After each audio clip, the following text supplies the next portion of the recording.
At family dinner, everyone was served except me. My mother-in-law said, "I only ordered for family." I turned to my husband and asked, "Am I not family?" What happened next silenced the whole room.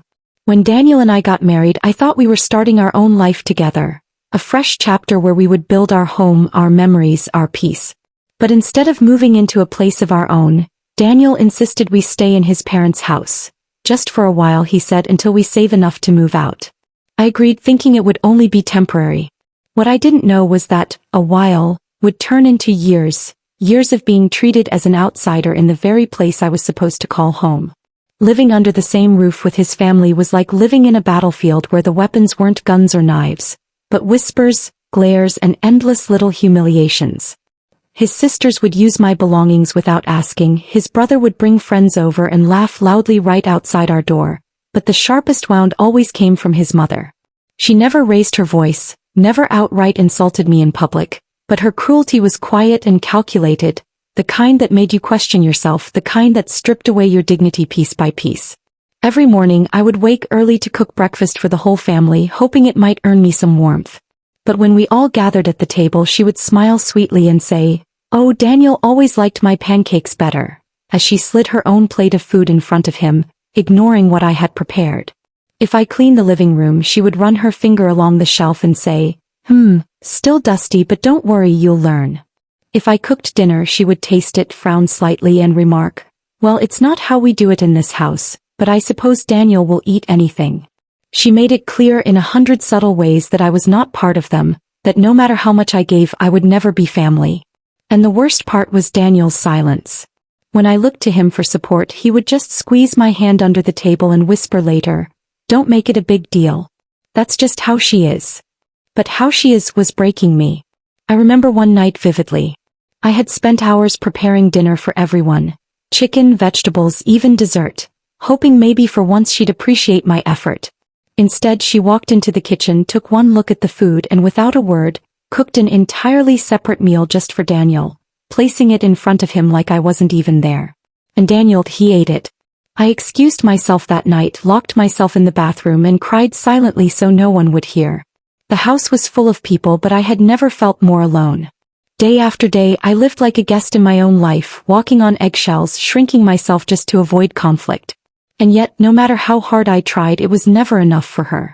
What I didn't know then was that all of this, the endless slights, the humiliation, the silent tears, was building toward one moment, one dinner, where everything would finally explode and I would no longer be able to stay silent. Living with Daniel's family meant I was never truly a wife. I was more like a servant wearing a wedding ring. His mother had a way of assigning me chores without ever asking. She didn't say please, she simply declared, "The laundry is piling up," or "The floors need scrubbing," and somehow everyone understood that I was the one expected to handle it. When I cooked for the entire household, sometimes for over 10 people. And yet, when the food was served, she would smile and thank her daughters for helping in the kitchen, even though they hadn't lifted a finger. My name was never mentioned. There were days I would spend hours cleaning the house, polishing the floors until they gleamed, only for her to stroll through with visitors and say, "My daughters do such a good job keeping this place tidy." I would stand there, invisible, my hands still red from scrubbing, my heart sinking a little deeper each time. And then came the cruel comparisons. Daniel's ex-girlfriend was still the ghost that haunted me in that house. His mother never missed a chance to bring her up. "Oh, Emily used to bake Daniel's favorite pie on Sundays. She was such a thoughtful girl." Or, "Emily always dressed so well, she had such class. She spoke her name like a knife she knew would cut me," and every time I looked at Daniel hoping for him to defend me, he would just shift uncomfortably and change the subject. Even the smallest things became weapons. If I left my shoes by the door, she would make a loud sigh and say, "Some people weren't raised with manners." If I went out to meet a friend, she would mutter, "A married woman has no business wandering about like a single girl." And if I ever dared to rest, to sit down after a long day, she would give me that look, the kind that made me rise to my feet again, ashamed, as if I had no right to breathe unless I was working. The nights were the hardest. Daniel and I had a room at the end of the hall, but even there, privacy didn't exist. His mother would knock without warning, walking in to ask unnecessary questions, or to remind me that the sheets needed changing, or to leave laundry baskets by the door as if I were the hired help. I felt stripped of dignity, of space, of respect. The cruelest moment came one afternoon when I fell sick. I had a fever so high I could barely lift my head. Instead of concern, she stood in the doorway and said, "If you can't take care of yourself, how can you take care of my son?" And then she left, leaving me shivering under the blanket, tears soaking the pillow, while Daniel sat quietly by my side, torn between his mother and me, yet once again choosing silence. Each day was a test of endurance. Every insult swallowed, every chore unappreciated, every comparison cutting deeper into my skin. I tried to tell myself it was temporary, that we'd move out soon, that things would change. But deep inside, I knew I was slowly disappearing, losing myself in a house where I was never meant to belong. And though I bit my tongue, though I smiled through the pain, a storm was brewing inside me, waiting for the right moment to break free. There came a point where I couldn't hold it in any longer. One night, after another long day of biting my tongue, I sat Daniel down in our room. My voice was soft at first, almost pleading. "Daniel," I whispered, "we need to move out. This house is crushing me. I can't keep living like this. I want us to have our own space, our own life." For a moment I thought he might understand. He looked at me, his face troubled, but then he sighed, shaking his head. "You know, it's not that simple," he said. "We can't afford it yet. Besides, my mother, she needs us here. She's not getting any younger, and leaving now would break her heart. Just be patient a little longer. A little longer." Those words cut me deeper than any insult his mother had ever thrown at me. Because, "a little longer," had already turned into years, and I realized Daniel was never going to choose me over the comfort of his family. I wanted to scream, to demand why my heart didn't matter, why my peace wasn't important, but instead I sat there quietly, staring at him, wondering how much more of myself I'd have to lose before he saw me. And then there were the humiliations she saved for when guests came over. Oh, those were her favorite performances. When neighbors or distant relatives visited, she would play the perfect hostess, smiling and laughing, but always finding a way to humiliate me in front of them. Once I had cooked a full dinner for her guests. Roast chicken, mashed potatoes, vegetables, even dessert. They were still complimenting the food when she chuckled lightly and said, "Oh, don't give her too much credit. I had to redo the seasoning myself. Otherwise, Daniel would never have eaten it." The guests laughed politely and I sat there frozen, my hands sweating under the table, my smile stiff as my heart sank. Another time, while I poured tea, she turned to one of her friends and said, "She tries, you know, but she's still learning how to be a proper wife. Back in my day, girls were trained before marriage. Now they expect us mothers to finish the job." The women giggled, their eyes sliding toward me, and I felt so small, so exposed, as if I were nothing more than a child being scolded. And Daniel? He sat right there every time, forcing a smile, pretending not to hear because confronting her would make him uncomfortable. And so, the woman I had married, the man who had promised to protect me, left me to drown in silence while his mother paraded my humiliation before strangers. Each time I swallowed the pain, each time I forced a smile, something inside me cracked a little more. I started to wonder if this was the life I had chosen, or if I had simply been chosen as the easiest person to break. But storms don't stay silent forever. And deep down, I knew the day was coming when all the quiet suffering, all the swallowed tears, all the words left unsaid, would erupt. It happened a few days before that dinner. I had just finished another long day in his mother's house, cooking, cleaning, and smiling through the humiliation she threw at me in front of her guests. That night, when we were finally alone in our room, I couldn't take it anymore. The tears I had swallowed all day finally poured out. "Daniel," I said, my voice trembling, "why do you let her treat me this way? Why do you sit there and pretend not to hear? Do you know how it feels to be laughed at in front of strangers, in front of your own husband?" He looked at me, guilt flickering in his eyes, but his words came out weak. "You're overthinking it," he muttered. "She doesn't mean any harm. That's just how she is. If you react, you'll only make things worse." I stared at him in disbelief, my hands shaking. "Worse? Daniel, how could it possibly get worse? I wake up before everyone, I cook for your whole family, I clean this house like it's mine, and still I'm never enough for her. She humiliates me in front of guests, she compares me to your ex, she makes me feel like a stranger in my own marriage. And you sit there and let it happen." He rubbed his forehead, sighing as though my pain was just another burden. "I just don't want conflict," he said quietly. "You know how she gets when she's challenged. Can't you just ignore her until we move out?" My chest tightened, anger and heartbreak colliding inside me. Ignore her? Daniel, I am drowning in this house. Every day she chips away at me and every day you hand her the hammer. I married you because I thought you'd protect me, but instead, you protect her silence while I lose myself piece by piece. For the first time my voice cracked with fury. Tell me, Daniel, am I your wife or am I just another one of your mother's servants? He looked at me then, truly looked at me, but instead of answering he turned away. That silence, heavier than any word, told me everything I needed to know. I lay awake that night staring at the ceiling, realizing something was breaking inside me, something I could no longer fix with patience or kindness. His silence had spoken too loudly, and the storm inside me was no longer just a whisper. It was waiting ready for the moment it would finally tear everything apart. And that moment came, at the dinner. The night of the dinner came dressed in laughter and candlelight, but for me it felt like walking into a trap. His mother had been buzzing with excitement all week, inviting relatives, setting the table, boasting about how her family would gather once again. I noticed the way she said her family, never our family, never including me in the picture. I tried to stay calm as I got dressed, but my heart was heavy, my mind replaying Daniel's silence from the nights before. Still, I told myself maybe this dinner would be different, maybe she wouldn't find a way to cut me down this time. But deep down I knew better. The table was grand, long enough to fit everyone, covered with shining plates, silver cutlery, and food so carefully prepared it looked like it belonged in a magazine. Everyone had a place, laughter filled the air, and the smell of roasted steak and sweet desserts drifted across the room. I sat quietly waiting for my plate, watching the waiter move around serving everyone. Daniel's plate came, his siblings' plates came, even cousins I had barely met were served full portions with desserts set beside them. I waited and waited, but when the tray came near me it stopped. My plate stayed empty. I frowned, confused, thinking maybe it was a mistake, but then I heard her voice, smooth and cutting like silk wrapped around a blade. Oh, I only ordered for family.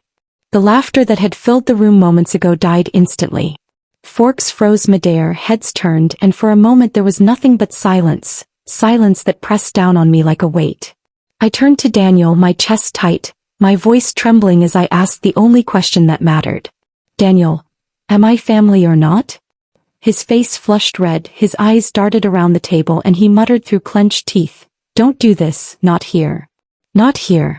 Not now. Not ever." That was his answer, and in that moment something inside me cracked.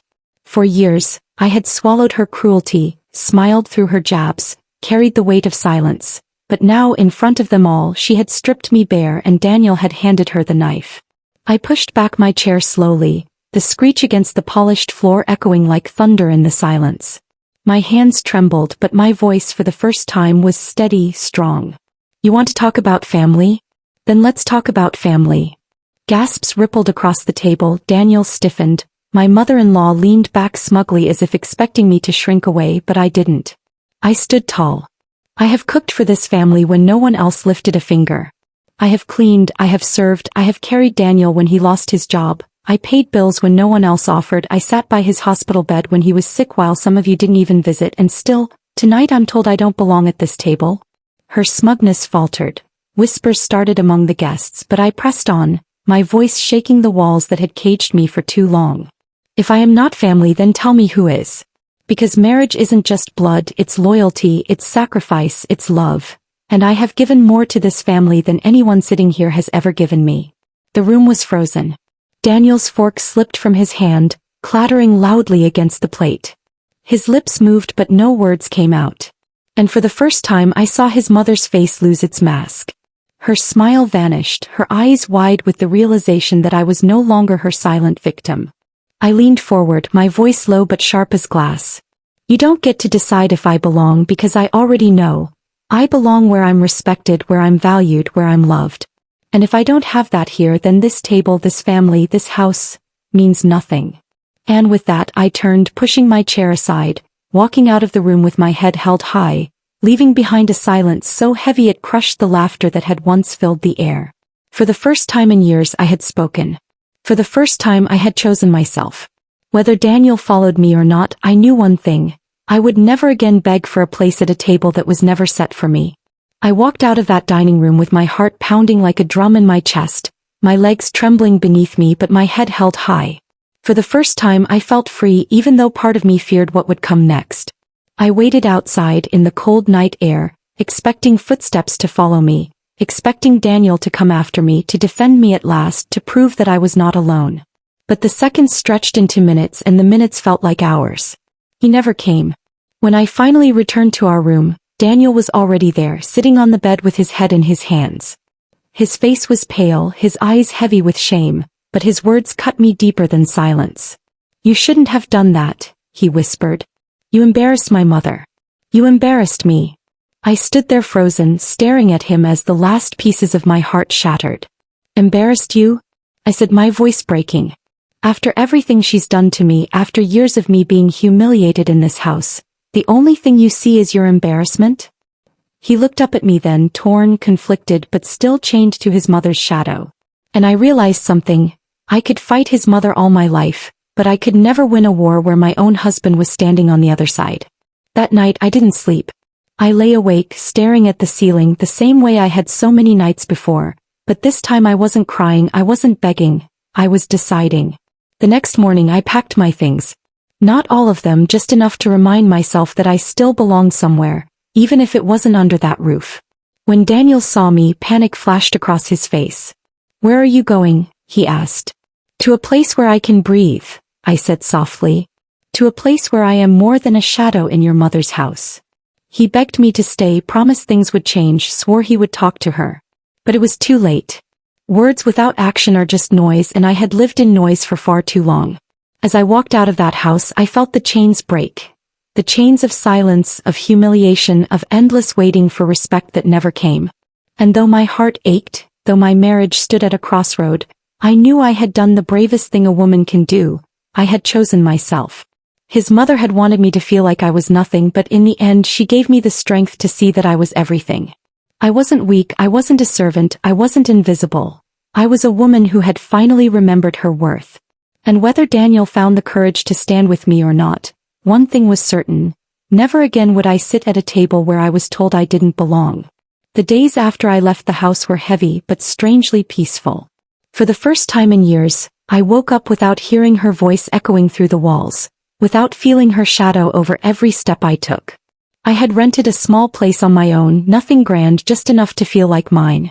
I thought Daniel would come after me right away, but he didn't. At first, it broke me more than I cared to admit. Maybe he had chosen his mother for good. Maybe all those vows meant nothing after all. But then the calls started. Late at night, his voice on the phone, broken, apologizing. He told me the house didn't feel like home without me, that the silence I left behind was louder than any argument we had ever had. So I didn't go back. I had heard too many promises whispered in the dark that never saw the light of day. If he wanted me, if he truly valued me, he had to show it, not just say it. And then one evening weeks later there was a knock on my door. I opened it and there was Daniel standing with 2 bags at his feet. His eyes were tired but different, softer, humbled. "I told her I'm leaving," he said quietly. She screamed, she cursed, she said I was betraying her. But I told her the truth. I wasn't betraying her. I was finally standing by my wife. By the woman who stood by me when no one else did. I stared at him, my chest heavy, tears stinging my eyes. For the first time he had chosen, not his mother, not her approval, but me. He stepped forward, his voice breaking. "I should have defended you years ago. I should have walked out with you that night. But I was weak. I let fear keep me chained, and I almost lost the best thing that ever happened to me. Please, give me a chance to make it right." In that moment I saw not just the man who had hurt me, but the man who was finally ready to grow. And though my wounds were still raw, my heart whispered the truth. I had always wanted him to choose me, not just with words but with actions. I let him in. And for the first time in a long time I felt hope. Not blind hope, but the kind that comes when you see someone finally fighting for you the way you fought for them. Life after that wasn't perfect, but it was different. He respected me, he listened, he protected me in ways he never had before. And though his mother's shadow still lingered in the background, it no longer ruled our lives. Because when Daniel walked out of that house to stand by me, he proved something that night had almost destroyed. He proved that I was family, not because his mother said so, but because he chose me fully, finally, completely. Love without boundaries destroys self-worth. If you keep accepting humiliation in the name of peace, you slowly lose yourself. Setting boundaries isn't selfish, it's survival. Words are not enough. Actions prove love. Apologies without change are empty.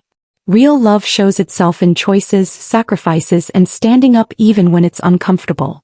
Choosing yourself is not weakness. Walking away from places where you are constantly disrespected is not failure, it's courage.